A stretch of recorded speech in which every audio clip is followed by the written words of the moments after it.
This is the Ahorn Camp Van 620 camper van. As you can see, it's on a Renault base, and unusually for a camper van, it's 620 centimeters long. So the front, we've got a semi-dinette with a table which will expand, but nonetheless it's not particularly large. If we come to the back, we see what the main selling point of this vehicle is, and that's its lengthwise beds. Indeed, it can make a huge lengthwise bed by putting a filler in there. Under the beds, we've got a stack of storage, and lift the whole thing up. As you can see, there are sliding drawers down there. We've got space at the back for one gas canister, and storage as well down here. Storage, of course, as well right around the bedroom.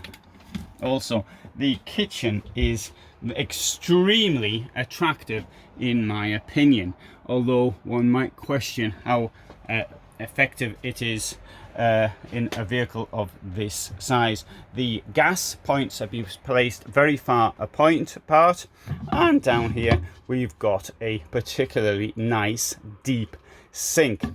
Under that we've got some storage, and there is of course a fridge down here as well.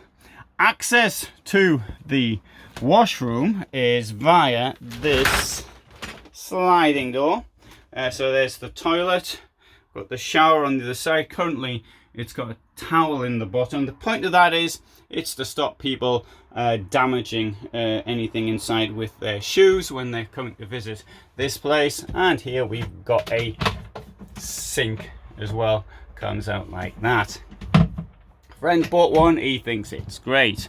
There's a wardrobe here. You may think that's not a very big wardrobe, but the clothes can fall down further by removing that piece there.